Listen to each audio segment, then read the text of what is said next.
you all doing? So today I'm doing a chill back comfy sweater kind of video. I'm filming a writing Q&A. I've only done one of these before in the past, and it was a couple years ago. I think maybe in like 2016 or something. 2016 was like the peak year of writing videos for me, but I'm pretty sure that I did a writing Q&A back in 2016. I thought that I would come back and do another one. My inspiration to do this video was actually from a Twitter thread. A girl, I don't remember her name, she was asking some writing questions and I really enjoyed answering them.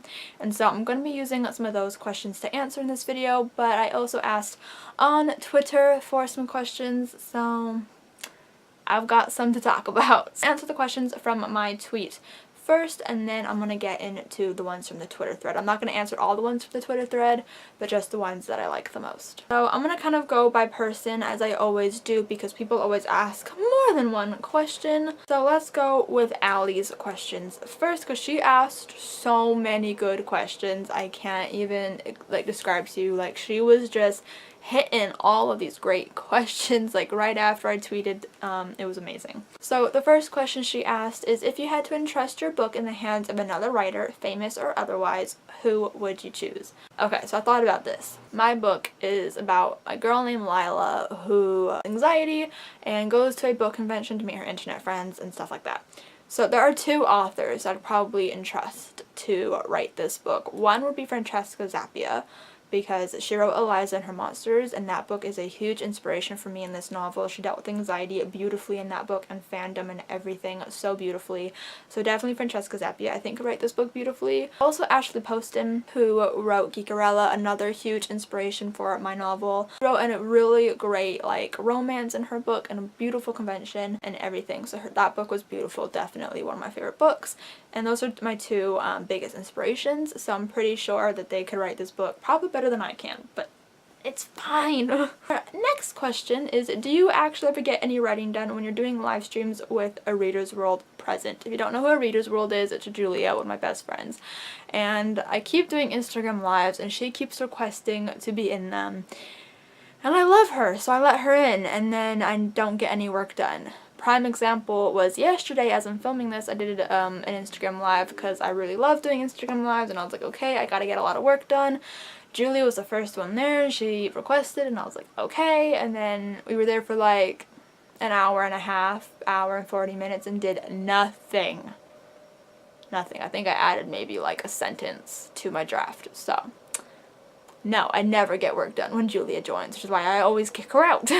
Next question she asked is, who's the most minor character in your work in progress, and what's their Hogwarts house? So I have quite a few minor characters that never really appear in the story, but they're going to be talked about.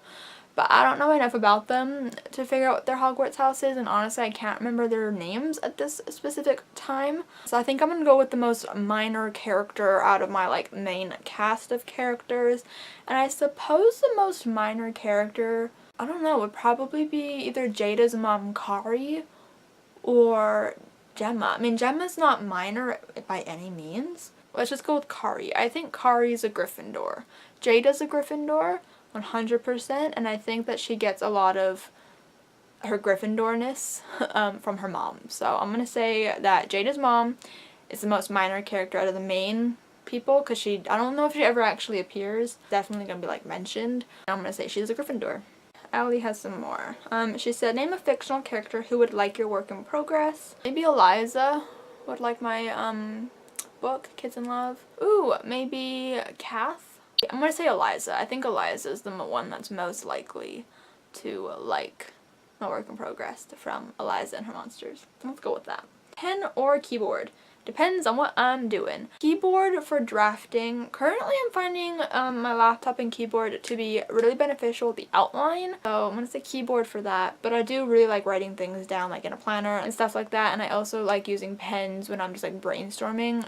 I used pen to figure out my characters. So it kind of just like really depends on what I'm doing. But I think primarily I use my keyboard. What do you do when you get writer's block? Watch TV and I procrastinate. And I do Instagram lives. But I think like if you're trying to get out of writer's block, listen to music, talk to your writer friends, get inspiration, watch some writing videos. I did that a lot. I was watching a lot of Catty-tastics videos to get me like in the writing mood. Yeah, I think those are the main things that I do. She also asked, do you have a go-to writing snack? Right now it's Oreos, specifically Halloween Oreos because they're in my room. In November, I feel like it's going to be Kit Kats because I have a bag of Halloween Kit Kats on my floor as well that I'm waiting to open until NaNoWriMo. That was her last question. I'll go on to Lily's question next. She said, do you like working on a single project at a time or multiple projects? One project. I tried doing 2 projects back in 2016. I was working on finishing Lost Girl and also outlining Rewind and like working on Rewind, and it was just a lot. So right now I prefer just having all my focus on one story. I'm just gonna go with Lucy's question from Lucy and a Cup Full of Tea. That's a cute little name. She asked, do you prefer Camp NaNoWriMo or NaNoWriMo in November? I prefer November NaNoWriMo sometimes. I prefer the community around NaNoWriMo because I find that more people participate in November NaNoWriMo as opposed to the camps, or at least they're more like vocal about participating. And I also just love fall and I love being cozy, and obviously November is like cozy time, like peak cozy time in fall. And so like big comfy sweaters, hot chocolate, those are like my ideal writing things. So I prefer that for like the season. But like I find that I get a lot done in summer, so like July, Camp NaNoWriMo is really good. So I really like them all. Which character that you've created is your favorite? And she's like, I'm sorry, that's basically asking who your favorite child is. It's actually not that hard, if I'm being honest, because I don't like the characters from Lost Girl because they're so flat and boring and I don't like them. Rewind, I like the idea of them, I just didn't execute them properly and I didn't develop them. So definitely it's gonna have to be within the Kids in Love world, and it's probably gotta be Lila or Jada, because Jada is like complex. I also really like Gemma. I really love all my characters honestly because I developed them all, but I think I gotta say Lila or Jada, I think.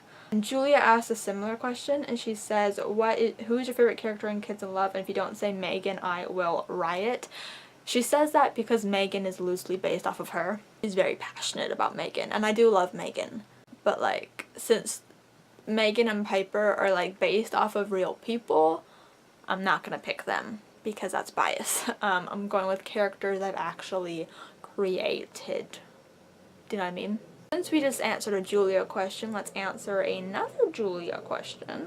She asked, fan cast Kids in Love. I don't fan cast my novels. I don't really ever think about it. Honestly, I have no clue who I'd want to like play my characters in a movie, or like who I like, what kind of like actors I picture as my characters. I don't know. I had to kind of think about this. I didn't think about this beforehand, which I probably should have. I have no idea who would play Lila because Lila has very curly, big, ginger hair, and I can't really think of many actors off the top of my head who have curly orange hair. Oh, let me just Google. Ooh, I don't know who this is. Who is this? Oh, ew.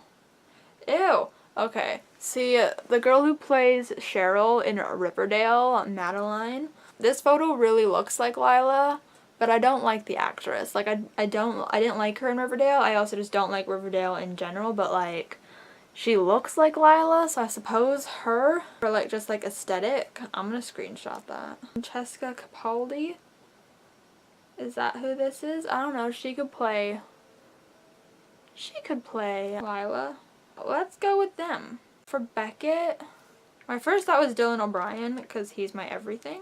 Maybe Dylan O'Brien. Let's find a picture of Dylan O'Brien. But I guess he could kind of work. I think he's the closest. I think he's the closest we're gonna find to Beckett. I don't really feel like finding pictures for the other characters because that's a lot of effort. And I don't really have any ideas because I don't fan cast my novels. But, I mean, those are my main characters, so let's just stick with that. Let's go to Alyssa's questions. She asked, how do you come up with titles for your books? I don't. I don't know. I don't like my titles. So for Lost Girl, I honestly don't remember. I think it kind of just like randomly came to me when I was trying to like create a cover or something. I don't know. But like Sienna is lost and she's a girl. So Lost Girl. Sure. Rewind's original title I also came up on the fly while trying to create a cover because I just needed to write a title. And I thought of Rewind because like she goes back in time. Rewind. But now the new title, currently, I might change it back to Rewind, but currently it's Lost in the 50s, and that's because she goes back in time to the 50s and she's lost in the 50s. I also just stole that from a restaurant in my city. So, Kids in Love, Alyssa actually helped me come up with the title. She was like, well, what's like a song that you like right now or something? And I was listening to Kid in Love by Shawn Mendes a lot, and I was like, well, I like this one, let's call it Kids in Love. I don't like this title, it no longer fits the plot because I changed the plot since coming up with that title, but I can't think of any other title at the moment, so that's just my placeholder, but don't come up with titles very easily, and I don't really have a method to do so. Alyssa asked, have you ever written a book outside of NaNoWriMo? I mean, I've written outside of NaNoWriMo for sure, but I haven't like completed a novel start to finish outside of NaNoWriMo. Like, I've started a book before Nano and finished it during Nano, but I've never like started and finished a whole novel without the help of NaNoWriMo, so no. Austin asked, what's your favorite font to use while writing? I just use Times New Roman. It's a standard font. It's what I use. And I think I answered everyone's questions on my Twitter. So I'm now gonna find the Twitter thread. Okay, so it was from a girl named Rebecca. Her Twitter handle is Rebecca R Mix. Here's her thread, and I'm just gonna pick and choose some of my favorite questions. The first question was, what are your favorite kinds of scenes to write and why? And if I'm being honest, my favorite scenes to write are the sad ones. I love writing anything emotional with like crying or like just any kind of sad scene because I just find them easier to write. Like, there are some sad scenes at the end of Kids in Love and I cannot wait to get to the end so I can write the sad stuff. One of the other questions she put is, what's something you're not as strong in that you'd like to improve on? Oh, I am not good at dialogue. It's very choppy, it's not very good, it's awful. Like, I don't know how to dialogue. So I definitely want to improve upon that, and I think I can do that by like paying attention to like in real life conversations, how I speak, just be more conscious of like how people speak, and also read the dialogue out loud as I'm writing or after I write it or something, just to kind of make it feel more organic. She asks, we talk a lot about big writing dreams, movies, shows, bestseller list, but do you have a smaller, quieter dream for you in your work? What is it?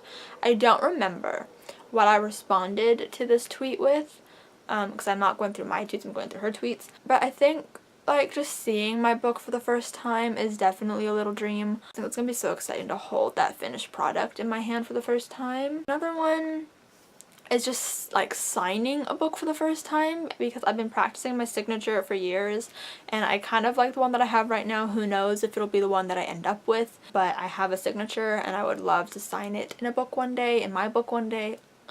But I think one of the biggest things is just giving copies of my books to my friends and family, and maybe even some teachers of mine, because they've all been a part of this journey, and especially with Kids in Love, if it ever gets published, please Lord let it get published. I definitely want to give a copy to Alyssa and Peyton and Julia and like everyone who's ever joined an Instagram live and like helped me write this book and supported me in writing this book. If you could hop in a time machine and give baby writer you one piece of advice, what would it be?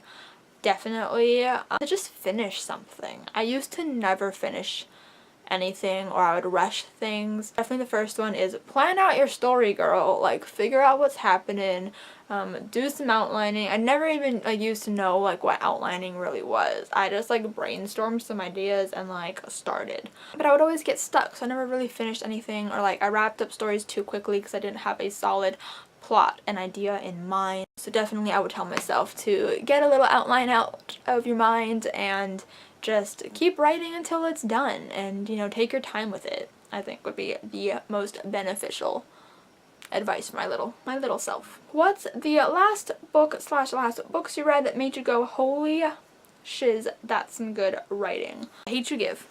I really loved. I think that I've heard a couple of times that people don't love Angie Thomas's writing style, but they like the story. I personally really enjoyed her writing style and how, like, the voice of Star I really enjoyed. I don't know, I thought that she was very talented, so definitely that one. Julie Murphy, I love her writing. I recently read Puddin' in September. That was the end of the thread. That's all the questions I wanted to answer from it. So that was my writing Q&A, I suppose. A little bit of a long one, but I hope you guys enjoyed it. If you have any additional writing questions from me that you didn't get the opportunity to ask me in my Twitter thread, definitely leave them down below in the comments and I'll make sure to reply. I always reply to my comments because it's one of my favorite things about BookTube is interacting with you guys. So definitely if you have any writing questions for me down below about anything NaNoWriMo, my work in progress, whatever, leave them down below and I will answer them. Give this video a huge thumbs up if you enjoyed it. Subscribe if you have not yet already because I'd really love to have you, my little family. And I will see you guys next time. Bye!